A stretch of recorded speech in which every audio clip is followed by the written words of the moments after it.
नमस्कार जय जगन्नाथ। आज खबर को स्वागत करुचे।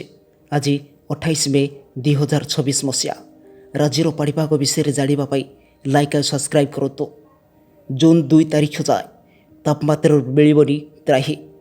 विभिन्न जिला को सतर्क सूचना जारी कले स्वतंत्र रिलीफ कमिशनर। दिन में जीक गरम अनुभूत होती राति तापमात्रा भी सही होनी। हिट वेव्रे हंतसंत सारा ओडिशा। सेपटे जून 2 जाए तापमात्रा निस्तार नहीं।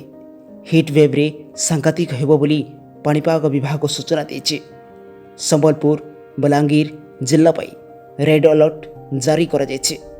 बौद्धर किछि स्थान पाई मध्य रेड अलर्ट जारी करा जायछि। झारसुगुड़ा सुबर्णपुर कलाहांडी नुआपड़ा पाई ऑरेंज वालेट जारी होइछे।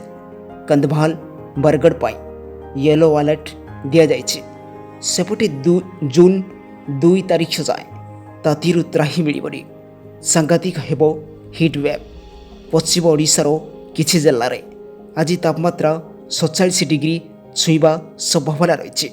हिट वेव नहीं संबलपुर और बलांगीर जिला पाई रेड अलर्ट जारी करा जायछि।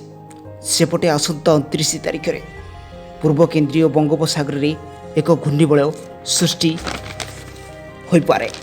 अवश्य पाणीपाग विभाग एभली आकलन आश्वस्ति देछि।